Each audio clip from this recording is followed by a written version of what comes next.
Hello everyone, I am मोहित भाटी। हम लोग आज नया चैप्टर क्लास 12 टॉपिक से स्टार्ट करने जा रहे हैं। चैप्टर का नाम है कैपेसिटर। इसके पहले हम लोग ने इलेक्ट्रोस्टैटिक्स पूरा कवर कर लिया भाई। ये चैप्टर इलेक्ट्रोस्टैटिक्स का एप्लीकेशन टॉपिक है।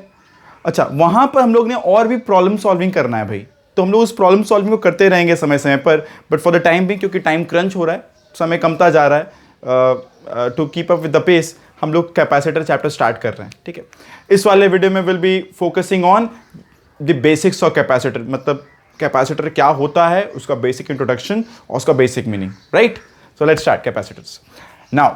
सबसे पहले ये वर्ड कैपेसिटर, इसका मतलब क्या होता है? कैपेसिटर वर्ड कहीं ना कहीं कैपेसिटी से आया हुआ है। तो क्या चीज़ है capacity? Capacity to store charge. Capacitor word जो है इसका मतलब होता है capacity to store charge, to store charge. अब बहुत लोग ना टू स्टोर चार्ज से इसका एग्जैक्ट मीनिंग भूल जाते हैं। टू स्टोर चार्ज तो एक मतलब एक बोल सकते हैं बहाना है। अल्टीमेटली हम लोग को एनर्जी स्टोर करना होता है। कौन सा एनर्जी? Electric potential energy. तो कैपेसिटर इज अ डिवाइस और एप्लीकेशन जहां पर हम लोग एनर्जी स्टोर करना चाहते हैं। एक डिवाइस जिसमें हम लोग इलेक्ट्रिकल एनर्जी स्टोर करना चाहते हैं। और इलेक्ट्रिकल एनर्जी स्टोर कैसे करते हैं? चार्ज के वाया। चलो इस बात के बाद समझो। एग्जांपल लेते हैं, ये एक कंडक्टर है। एक बात, कैपेसिटर क्या कोई अलग से कोई चीज़ है? नहीं, एक कंडक्टर ही है जो चार्ज स्टोर करने के पर्पज से काम में आए। एग्जांपल, एक पानी का बॉटल है।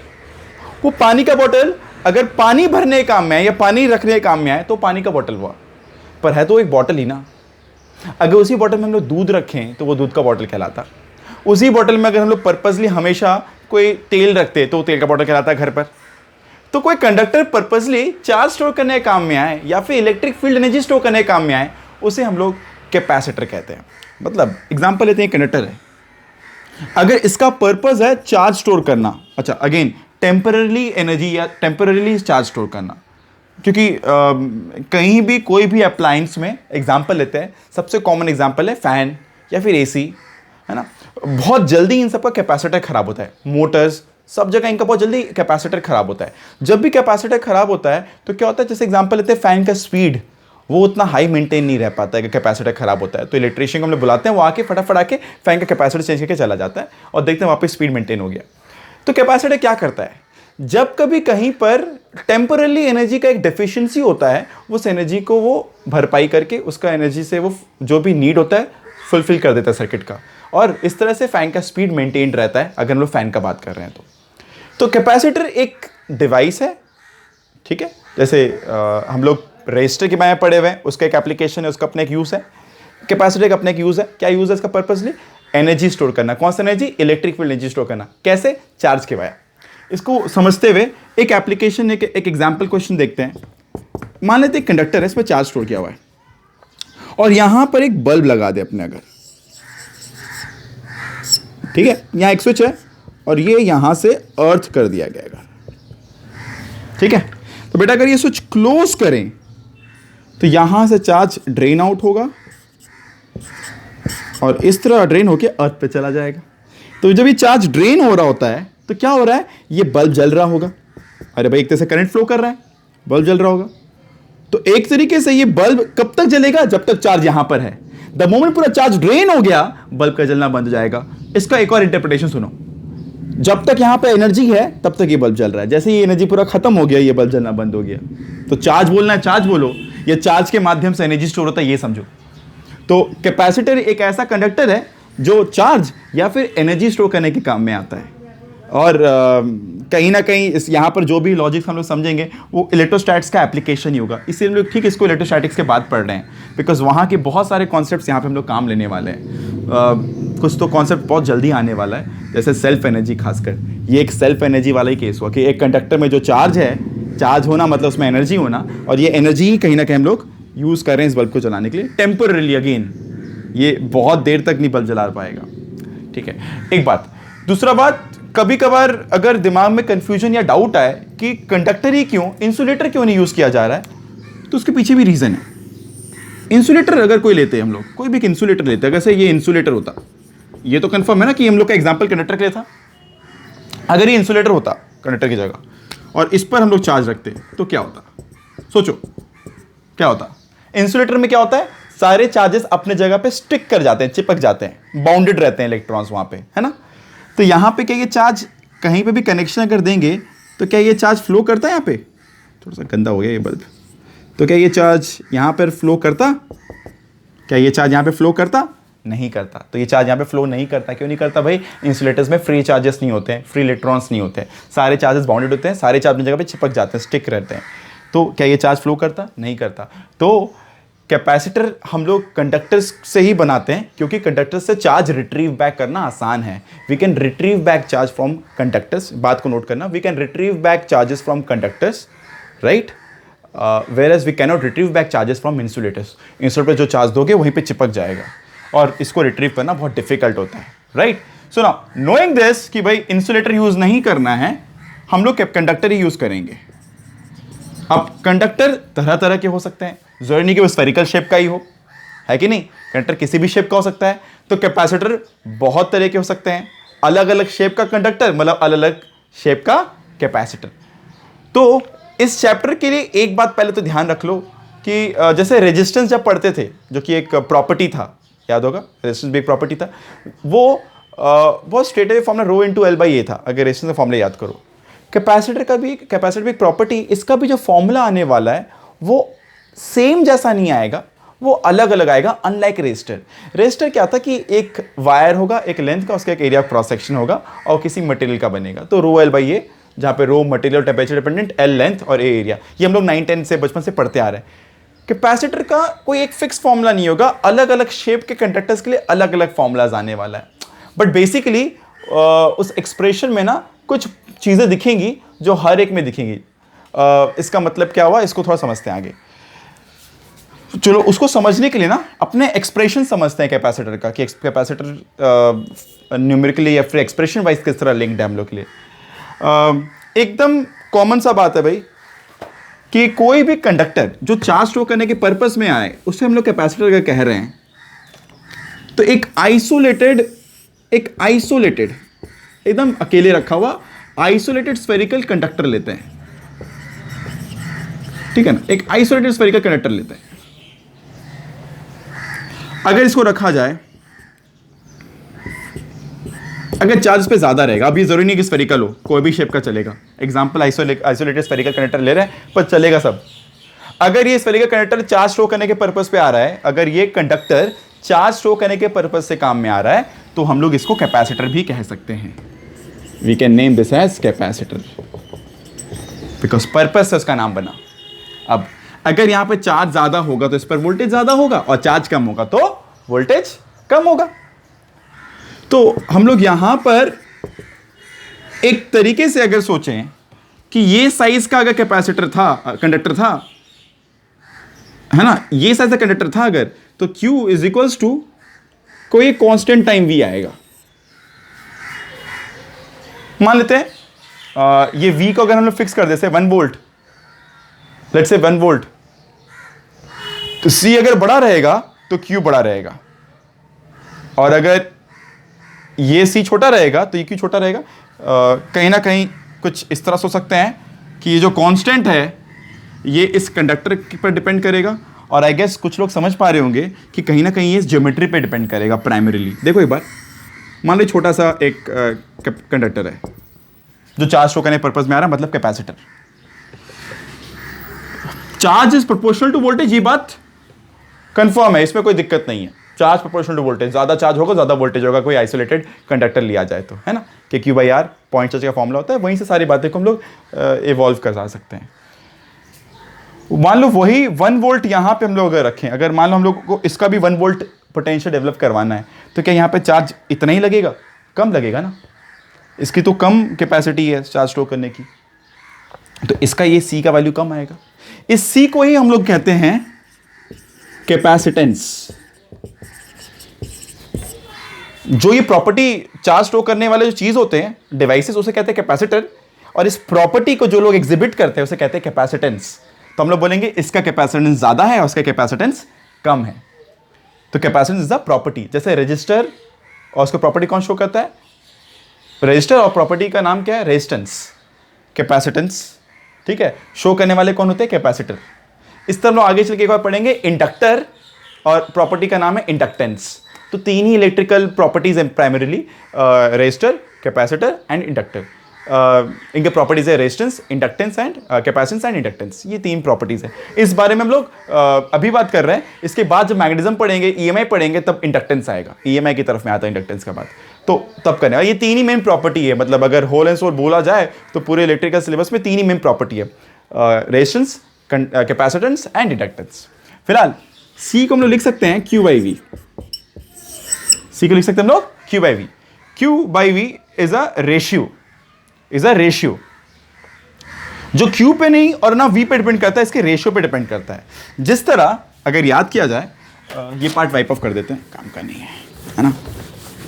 जिस तरह v प्रोपोर्शनल टू i, याद आ रहा है? तो what is v is equals to I R. तो क्या r v या i पे डिपेंड करता था ना? r used to depend on the ratio of v and i, whereas r was a constant, r was a constant, r used to depend on v and i का ratio, c depends on q and v का ratio. ये एक property है। चलो थोड़ा और एक बार इस चीज को समझते हैं। तुम अगर यहां पर 2 वोल्ट चाहते हो तो यहां पे ज्यादा चार्ज लगेगा कंपेयर टू यहां पे 2 वोल्ट के लिए, है ना? अरे स्फीयर के लिए फॉर्मूला भी क्या था? v का क्यू बाई आर। तो छोटे आर पे, मतलब छोटे आर पर बड़ा पोटेंशियल होना पॉसिबल है ना? छोटे आर पे बड़ा पोटेंशियल होना पॉसिबल है उसी चार्ज के लिए। तो यहां पे अगर चार्ज जितना दोगे 2 वोल्ट के लिए, यहां पे कम चार्ज देना पड़ेगा 2 वोल्ट के लिए। छोटे आर पे ज़्यादा आसानी से वोल्टेज हाई पॉसिबल है। और वोल्टेज का हाई होना कहीं ना ये भी समझाता है कि अगर नेक्स्ट टाइम हम लोग और चार्ज यहाँ पे ला के रखना चाह रहे हैं तो ज़्यादा काम करना पड़ेगा। अरे पोटेंशियल डिफाइन कैसे कर रहे थे लास्ट चैप्टर, याद करो। Amount of work done in bringing unit positive charge from infinity to a particular point. तो इस कंडक्टर का या फिर इस कैपेसिटर का, जो बोलना चाहे बोलो, अब तो चार्ज शो करने पर्पज में आता मतलब कैपेसिटर। तो अगर इस कैपेसिटर का कैपेसिटेंस ज़्यादा है, मतलब कम दिक्कत के साथ वो ज़्यादा चार्ज एक्सेप्ट करने के लिए रेडी है। सोचो इस तरह कि अगर, ऑब्वियसली बहुत वेग सा है, बट सोचो इस तरह, अगर बोलें इसका पेट बड़ा है या इसका पेट छोटा है, ये बोलना बहुत एब्रप्ट और बहुत वेग सा होता है, क्लियर नहीं है। पेट बड़ा या पेट छोटा बोलने के लिए अच्छा रहेगा हम लोग कोई एक लेवल डिफाइन कर दे, कोई स्टैंडर्ड डिफाइन कर दे। जैसे हम लोग बोल दे अगर कि एक पर्टिकुलर अमाउंट ऑफ खाना दोनों को दे दिया गया पहले स्टार्टिंग में, मान लो 2 कूलम चार्ज यहां पे दे दिए, 2 कूलम चार्ज यहां पे भी दे दिए। अगर इस 2 कूलम चार्ज का इफेक्ट ये हुआ कि नेक्स्ट पॉइंट चार्ज जब ला रहे हैं, कोई क्यू कूलम चार्ज ला रहे हैं कहीं दूर से यहां पर, ये अगर कम रोक रहा है, ये कम मना कर रहा है, मतलब इसमें क्षमता और खाने की है। यहां पे चार्ज खाना हुआ मतलब चार्ज एक्सेप्ट करना हुआ, है ना? और यहां पर अगर ये इसका वोल्टेज ज्यादा हो गया है तो ये ज्यादा रोकेगा, ज्यादा उसे ऑपोज करेगा कि भाई और नहीं ले सकते। तो मतलब इसका कम खाने का क्षमता है, इससे कैपेसिटेंस कम है, इसीलिए हम लोग V को यूज करते हैं। नहीं, और तुमको एक बहुत समझने वाला बात है, नहीं तो बहुत लोग ना पहले सोचते थे कैपेसिटेंस का यूनिट खाली कूलम होना चाहिए, because capacity to store charge बोल रहे हैं ना, तो चार्ज मतलब कूलम होना चाहिए। अरे एक पानी का टंकी, अगर पानी स्टोर करने काम में आ रहा है तो उसका यूनिट क्या होता है? लीटर्स में होता है ना, बिकॉज पानी का यूनिट क्या होता है? लीटर्स में होता है। तो चार्ज का यूनिट तो कूलम में, तो कूलम में होना चाहिए था। पर इसको प्रॉपर रेफर करने के लिए, प्रॉपर स्टैंडर्ड देने के लिए हम लोग कूलम पर वोल्ट बनाए, और इस कूलम पर वोल्ट को ही हम लोग एक नया नाम दे दिए, फेराड। तो 1 farad is 1 coulomb per volt, it's a new unit. और बता दें, जैसे कूलम एक बहुत बड़ा यूनिट है, ये बात हम लोग सब जानते हैं। कैसे बड़ा यूनिट है? सोचो, 1 कूलम चार्ज मतलब कितने electron? 6.25 10 to the power 18 electrons, याद होगा। 1.6 10 to the power -19 कूलम से 1 इलेक्ट्रॉन, इतना चार्ज मतलब 1 इलेक्ट्रॉन। तो 1 कूलम मतलब कितना होगा? 1 बाई ये कितना आता है? 6.25 10 to the power 18, याद आ रहा है? तो ये इतना ज़्यादा इलेक्ट्रॉन से 1 कूलम चार्ज बनता है। याद रखना, 1 कूलम बहुत बड़ा चार्ज होता है। तो अगर 1 कूलम चार्ज बड़ा है तो 1 फेराड भी बहुत बड़ा यूनिट है।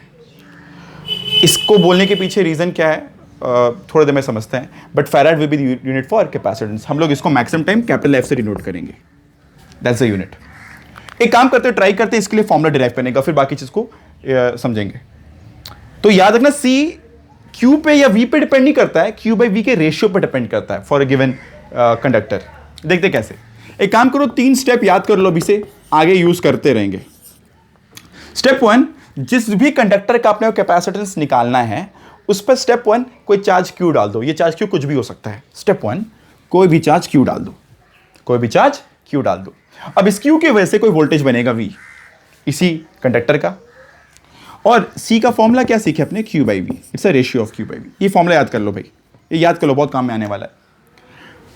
तो इस Q के वजह से कितना V बनेगा इस स्फेरिकल आइसोलेटेड स्फेरिकल कंडक्टर का, KQ बाई R, पढ़े अपने लास्ट चैप्टर में। तो C क्या होगा, Q by KQ by R, Q cancel, R क्या, K क्या होता है 1 बाई 4 पाई एप्सिलॉन नॉट अगर सराउंडिंग वैक्यूम हो और कोई एप्सिलॉन अगर कोई भी और मीडियम हो तो 4 pi epsilon naught into R will be the capacitance given surrounding is vacuum. तो capacitance depends on what, number 1 medium, number 2 geometry. अब देखो ये R आया, ये फॉर्मूला कुछ और होता अगर कोई और शेप का कंडक्टर होता। तो ये स्फेरिकल था, बल्कि यहां पे इस तरह का कुछ रिलेशन आया, कोई और तो कोई और शेप का आता, कुछ और एक्सप्रेशन आता है ना। पर कहीं ना कहीं एक बात भी क्लियर है कि अगर ये बड़ा स्फीयर होगा या छोटा स्फीयर होगा, छोटे स्फीयर का छोटा R और छोटा R मतलब छोटा कैपेसिटेंस, और बड़े स्फीयर का बड़ा R मतलब बड़ा कैपेसिटेंस। तो again capacitance depends on 2 factor, medium and geometry. ना ये Q पे डिपेंड करता है ना ये V पे डिपेंड करता है, ये उस कंडक्टर के शेप, साइज और सराउंडिंग पे डिपेंड करता है। मतलब कैपेसिटेंस इज अ प्रॉपर्टी जो इन सब फैक्टर से ना बदले। ऑब्वियसली ये एक प्रॉपर्टी है कि किस तरह बनाया गया, कितना बड़ा बनाया गया, कहाँ रखा गया, उस पर निर्भर कर रहा है। तो capacitance is a property which depends on medium and geometry. अलग अलग शेप के लिए ये फॉर्मूला अलग अलग रहेगा। ये फॉर्मूला है किसके लिए, आइसोलेटेड स्फेरिकल कैपेसिटर। कंडक्टर जो चार्ज स्टोर करने के काम में है उसे कहते हैं कैपेसिटर, ठीक है ना। ये बात भी समझने वाला बात है कि चार्ज स्टोरिंग कैपेसिटी किसी भी कंडक्टर का डिपेंड करता है मीडियम पर, सराउंडिंग पर। बोलने के लिए ऐसा बोल सकते हैं कि हम लोग का खाने का क्षमता बदल जाएगा अगर आसपास का वातावरण थोड़ा बदल जाए। मतलब ठंड में या गर्मी में हम लोग, है ना, ऐसा कुछ बोल सकते हैं कि ठंड में हम लोग ज़्यादा खा सकते हैं या गर्मी में थोड़ा कम खा सकते हैं बिकॉज ऑफ सम रीजंस। बहुत गलत सा एग्जांपल है, बट वैसे ही कुछ यहाँ पे सोचो कि अगर वही कंडक्टर को हम लोग वाटर में रख दें, वही कंडक्टर को हम लोग वैक्यूम में रख दें, और वही कंडक्टर को हम लोग कोई ऑयल में रख दें, एथर में रख दें, किसी भी मीडियम पे, अलग अलग मीडियम पे रखते जाएं, तो उसका कैपेसिटेंस बदलता जाएगा बिकॉज उसी चार्ज की वजह से बनने वाला वोल्टेज बदलता जाएगा एंड कैपेसिटेंस का फॉर्मूला बदलता जाएगा। एक एग्जांपल, अगर ये एप्सिलॉन नॉट ना हो के एप्सिलॉन होता तो सीट कुछ नया होता, 4 पाई एप्सिलॉन R, है ना। अब ये C क्या होता, तुमको पता है ना, एप्सिलॉन क्या होता है, epsilon naught into epsilon R, याद आ रहा है ना। Epsilon by epsilon naught equals to epsilon R, तो C prime is greater than C, याद है। तो ये मीडियम पर डिपेंड करता है। और अगर ये 4 पाई एप्सिलॉन R था तो ये एप्सिलॉन R टाइम्स हो गया C, है ना। सोचो एप्सिलॉन क्या हो गया, epsilon naught into epsilon R, तो ये जो भी था एप्सिलॉन R टाइम्स, तो C प्राइम बड़ा है, तो मीडियम पर डिपेंड करता है। अपने आसपास ना सबसे बड़ा कोई अगर कंडक्टर इमेजिन करना तो करो तो एक बार, क्या होगा भाई, सबसे बड़ा कंडक्टर या स्फेरिकल कंडक्टर मेरे लिए तो, या हम लोग के सराउंडिंग में एकदम नियरेस्ट सराउंडिंग में अर्थ है। अर्थ से बड़ा तो कुछ नहीं है ना। तो सोचो अर्थ का अगर हम लोग बाई चांस कैपेसिटेंस कैलकुलेट करना चाहे तो बहुत कॉमन है, सब करते हैं स्टार्टिंग में, यही इंपॉर्टेंट टॉपिक है। तो R क्या होगा, 6.4 10 टू पावर 6 मीटर्स, 6400 किलोमीटर्स बोलते हैं। तो what is C for earth. और मान लेते हैं सराउंडिंग वैक्यूम है, हालांकि वैक्यूम नहीं है ना। तो क्या था formula, 4 pi epsilon not R, या उसको लिख दो R बाई के। 4 पाई एप्सिलॉन नॉट R का एक स्टेप पीछे चले गए, K को लिखे थे ना 4 पाई एप्सिलॉन नॉट R। तो R तो भाई 6.4 10 टू पावर 6 है, और K था 1 बाई 4 पाई एप्सिलॉन नॉट, जिसको वापस ये लिख दिए, which is 9 10 to power 9। Solve करने पर ये आता है लगभग 711 10 टू पावर -6 फैराड। मैंने कैलकुलेट किया हुआ है, तो बस एक बार जान लो, 711 10 to power -6 which is 711 microfarad. Earth जैसे बड़े से कंडक्टर का भी कैपेसिटेंस 711 माइक्रोफैराड में आ रहा है। Microfarad is important thing. इतने बड़े कंडक्टर का, इतने बड़े कैपेसिटर का भी माइक्रोफैराड में रहा है। दो बात तो समझ में आया, या तो फैराड बहुत बड़ा यूनिट है, या इस तरह आइसोलेटेड सिस्टम में कुछ गड़बड़ी है। हम लोग दोनों पे ही ध्यान देने वाले हैं। हम लोग आगे चल के एक चीज सीखेंगे कि आइसोलेटेड सिस्टम पे काम करना is not a good idea. मतलब सराउंडिंग में एक और प्लेट रहे तो ज्यादा अच्छा रहेगा, ऑपोजिट चार्ज का रहे रादर। हम लोग इस पर बात कर रहे हैं। एक दूसरा, इतने बड़े कैपेसिटर का भी अगर माइक्रो में आ रहा है तो ऑब्वियसली फैराड बड़ा यूनिट है, तो मतलब हम लोग के लेवल पे मैक्सिमम टाइम कैपेसिटेंस का यूनिट ना माइक्रो फैराड या मिली फैराड में मिलने वाला है। रियल लाइफ में भी देखना माइक्रो फैराड या मिली फैराड वाली कैपेसिटेंस यूज़ होते हैं, रादर नैनो फैराड वाले भी यूज़ होते हैं, ये भी है। तो दो बात जो सीखे उसको हम लोग यूज़ करने वाले आने वाले डिस्कशन में। यहाँ पर हम लोग सारे बेसिक्स पर समझ चुके हैं, बात कर चुके हैं, और भी जो भी डिस्कशन हम लोग करना है यहीं से कंटिन्यू वो नेक्स्ट वाले वीडियो में कंटिन्यू करेंगे। ये एक रफ आइडिया रहा कैपेसिटर्स का। जो उस बात समझ में ना आए, put down your doubt in the comment section. हम लोग एप्लीकेशन और कुछ लर्निंग के संग नेक्स्ट वीडियो कंटिन्यू करते हैं। This much, thank you, keep watching.